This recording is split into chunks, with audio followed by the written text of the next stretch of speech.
I hopped into Enclave thinking it was an RPG, but it was not, and that was absolutely fine, as I do like other kinds of games too, and Enclave turned out to be pretty fun. It's a level by level kind of game, and before each stage, you pick your character and your gear. As you progress, more characters and more gear become unlocked. I mainly bounced between three character types: warrior, druid, and wizard. I'm not sure what the difference between the druid and the wizard are, but I like the wizard outfit way better. There are two campaigns. You have a good and an evil campaign, and the evil campaign has all the same character types, but they are called something different and they look different. Like a druid is a sorcerer, a wizard is a lich, and so on and so forth. These are more class types than they are characters, but it's still fun and adds a lot of replayability as you can figure out what you like, what you don't, and go back and try to replay a level with a different kind of character. Plus, you unlock new characters even after you beat the game. There are definitely issues with it though, hitboxes being one of them. Enemies who are short can be harder to hit with a melee character, and the wizard's staff power can often go through an enemy instead of hitting them. Also, if the enemy has not realized you exist yet, you just can't seem to fucking hit them, and that's stupid. These are minor issues and they are semi-fixed by swapping your weapon to a different one, except for that last issue I mentioned, but it is still annoying. If I had to compare this game to another game, I'd compare it to Lord of the Rings The Two Towers and Lord of the Rings The Return of the King game. You pick a character, go into a level, fight hordes of enemies with slightly different objectives and cool cinematic things going, and you rinse and repeat. This is not a bad thing at all. I love those games, and this game is also pretty good. When people say they don't make games like they used to, this is one of the kind of games I feel like fits into that category. This is not me saying that new games aren't fun and I only like the old games. That shit is kind of dumb.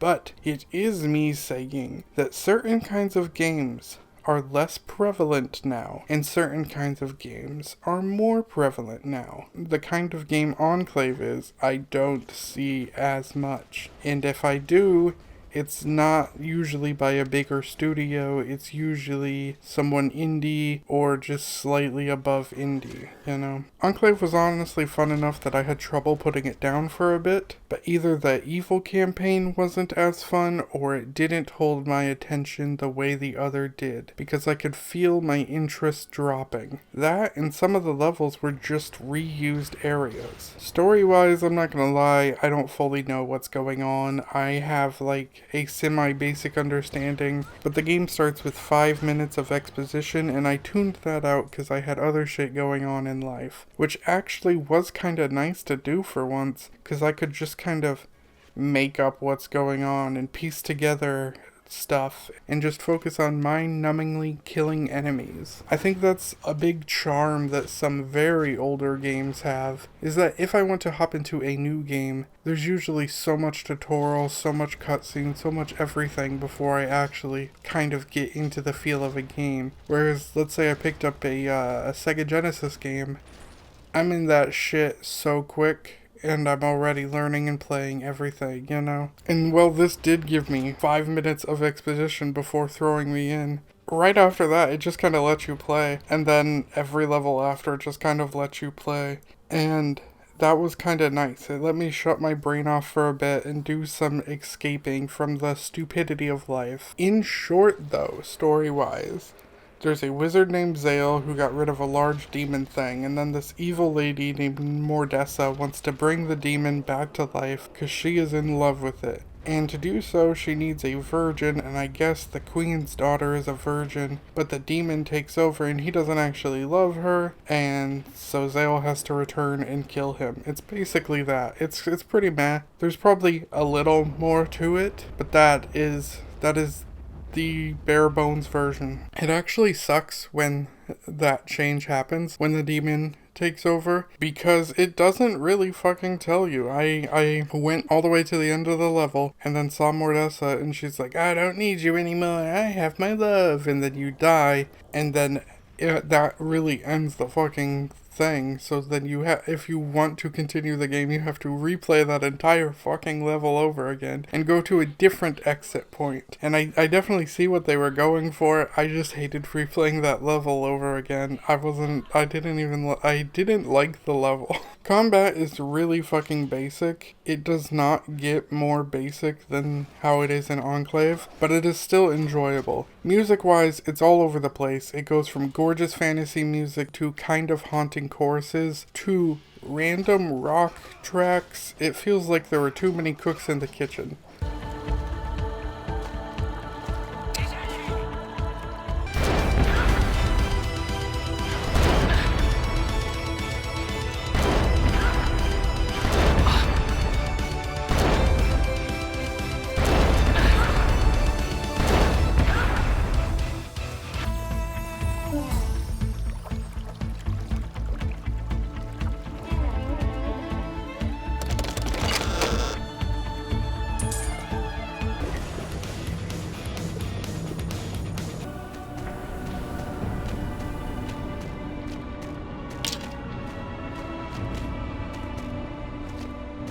Visual-wise, I love it. It also did something most fantasy games never do, and that's to make the heroes look so fucking cool that I'd rather be the heroes than the villains. The heroes are fucking top-notch, and the levels are really coolly designed. There is a underwater city level. There was the literal Gates of Oblivion. I'm a huge fan of the designs of the levels and characters. And the evil side has this woman Mordessa, and she looks like she invented rock and roll. Honestly, the art style is great. Lighting-wise, some areas need some work, but it isn't awful. I will say I also played on the PC, and it played fine there, but I had trouble recording, so that's why I ended up playing on the Xbox, and there it had more crashes and bugs. I even got stuck, which allowed me to learn I could turn my body 360 degrees. Honestly, I enjoyed myself on the PC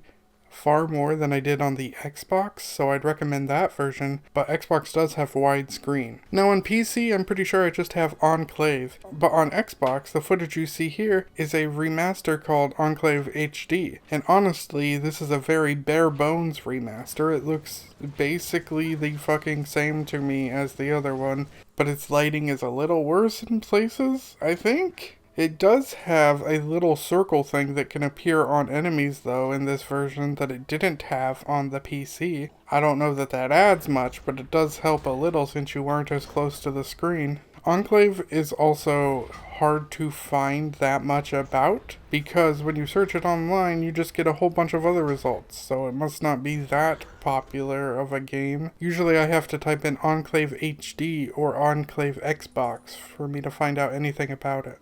Also, there is this level where a dragon is flying and attacking, and you gotta use siege weapons to take him down, which not only fits way better for a dragon fight than how Skyrim does it, but also I'm just pointing out that this is an epic dragon fight before Skyrim. There's also this part where you turn into a demon kaiju and you fight another kaiju, and that's pretty cool. There was always something new and cool about every mission to keep you from getting bored. Plus, this game felt pretty short to me, which is not a bad thing at all. Sometimes I want a short game. Sometimes I want a long game. I'm unsure how long this one took me, but it had to be under 8 hours. I would guess like 6 maybe. I finished it in 2 sittings, and it's not like I timed my sittings, so I don't fucking know, but I would guess it wasn't that long. Enclave isn't going to be for everyone. It's 90% combat, and that just isn't going to be for everyone. I even found myself getting tired of it after the first campaign.